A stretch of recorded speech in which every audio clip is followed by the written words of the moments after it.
What's cracking, y'all? You are now watching Boo TV. Appreciate you for stopping in. Like, comment, subscribe, hit the bell, stay notified, and let's get into the topic for today.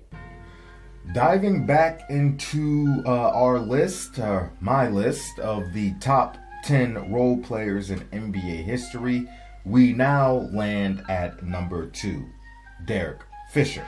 Now, quick rundown on the players that have led up to this point. At number 10, I had Steve Kerr. Number 9, Bruce Bowen. Number 8, Lamar Odom. Number 7, Danny Ainge. 6, Tony Kukoc. 5, Manu Ginobili. 4, Michael Cooper. 3, Dennis Rodman. And here we are, 2, Derek Fisher. And maybe I may have some bias being a lifelong Laker fan and Kobe fan, but I can't deny, man, Fish was the man. D-Fish was that guy, and I think his career, he has a very strong case for being number 2 all time. Derek Fisher, individually as a player, was not an all-star caliber player, not at all. He wasn't going to wow you with amazing plays that would make SportsCenter top 10, dribbling, trick shots, athleticism. D-Fish wasn't one of those guys, wasn't one of those players who had so much more potential if they had their own team or had a larger role like a Danny Ainge or a Manu Ginobili. Derek Fisher was legitimately a role player, no matter what team you put him on or players you put around him. Derek Fisher's output was going to be consistent in any situation. Fisher was Kobe Bryant's favorite teammate of all time and was the only guy that was with him every step of the way for all 5 of Kobe Bryant's NBA championships. Fish has 5 as well.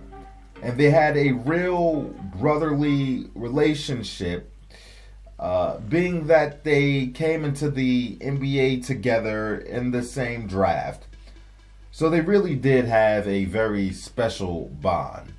Derek Fisher was about 6'1", just under 215 pounds. Came out of Little Rock, like I said, drafted with Kobe, 1996, first round with the 24th overall pick. All right, played from 1996 to 2014 on several teams. Most recognizable as a Laker, of course, 5-time NBA champion. His stats aren't going to wow you. Like I said, at the end of the day, he was the role player, right? 10,700 points for 8 points per game. Over 2,600 rebounds for 2 rebounds per game. Over 3,800 assists for 3 assists per game. Nothing that jumps out at you. Derek Fisher was old reliable. He really was. He always played within the strategy, within the confines of the team, had immense heart, immense effort, was hyper-focused, dialed in, and never got rattled. He never got rattled. You couldn't see it on his face. You couldn't see it in his game. He was there when you needed a hard screen. He was there when you needed a dire 3-point shot, or even a shot in general. He was there when you needed a charge. He was there when you needed a defensive stop. Though on most nights he had a bit of trouble guarding the quicker, faster, more athletic point guards like the Iversons, the Stevie Francises, the Baron Davises, the Aaron Brooks, etc. And one reason why Kobe loved him so much, as well as Phil Jackson, because he was always prepared and always ready and had a high basketball IQ. If you remember when the Lakers added Gary Payton and Karl Malone, Derek Fisher was still on the team, and Gary Payton started getting frustrated with his role and with Phil Jackson because Phil kept wanting to use Fisher, especially in very specific situations, because he knew what Fisher had. And he understood the triangle and what he brought to the team, even though Gary Payton individually was the far superior player. Now, I can't tell you how many big shots Derek Fisher hit in the playoffs.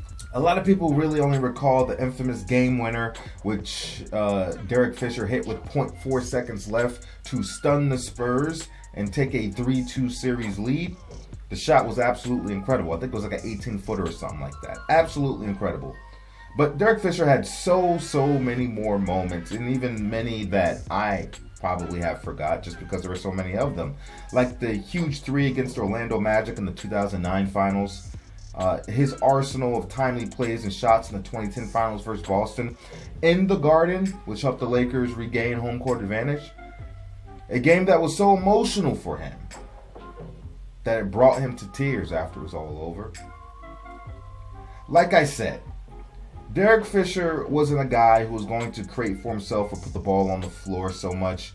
Derek Fisher was a catch-and-shoot player, and he didn't do much more than the occasional pump fake, take 1 or 2 dribbles, 1 or 2 steps, and release. The occasional drive to the basket, cut to the basket for a layup or a floater. But, primarily he was a jump shooter. Another thing that helped solidify Fish in this spot, second in my rankings, is that, Derek Fisher as a role player.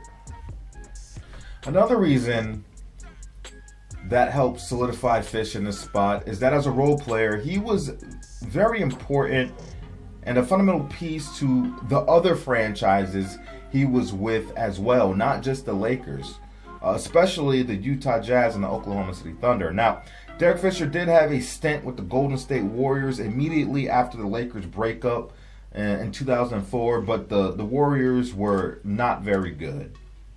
However, he provided so much for the Utah Jazz. The same kind of leadership and calming demeanor he had in LA, he took with him, and was not just a veteran with a championship pedigree, but still a capable one at that, of performing.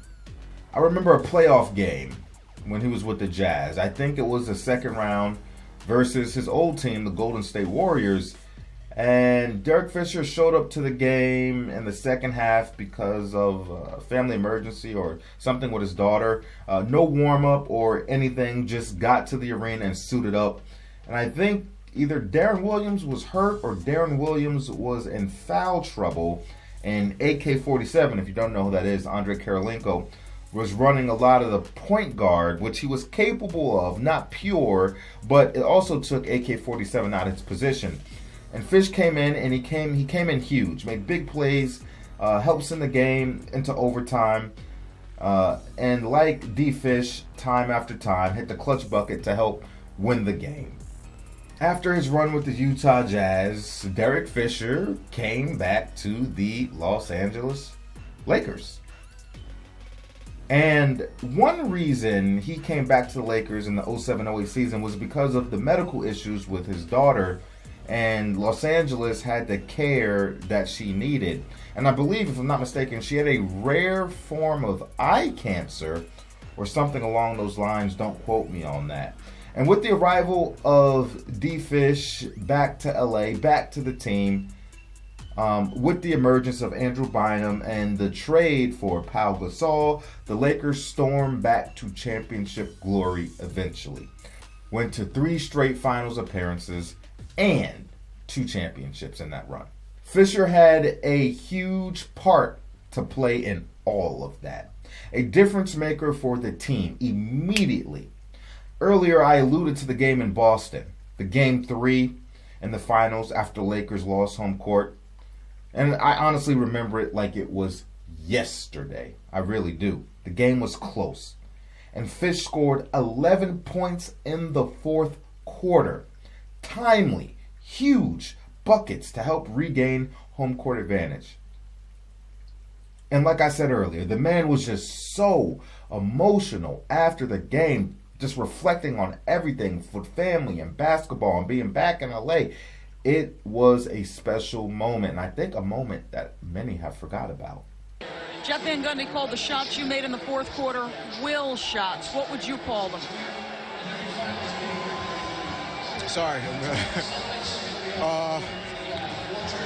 Just faith, man.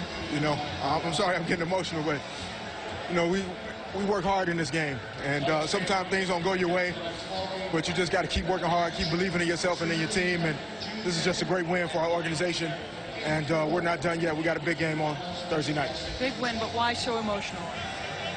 I love this game. I love this team. I love this guy. I love what I do, and nothing means more to me than helping my team win. Well, you did that, Derek. Congratulations. After his second championship run in LA, Fish provided all those same services to the Oklahoma City Thunder with Kevin Durant, Russell Westbrook, James Harden, Serge Ibaka, and Kendrick Perkins, I believe, is on that team. Helped lead them to the finals versus the Miami Heat in 2012, and then would leave the next season for the Dallas Mavericks, and then return to the Thunder where he would finish his player career. Everywhere Fish went, the teams loved him. When he left, they definitely missed him, his locker room presence, and what he was able to provide on the court. As an individual talent, Fisher very well may be the least talented player next to Steve Kerr on my all-time list, but all the intangibles, the impact, and team success firmly sits him at number 2. Appreciate you guys for stepping in. Like, comment, subscribe. Let me know what you think about it. And I will catch you on the next one. We out, baby.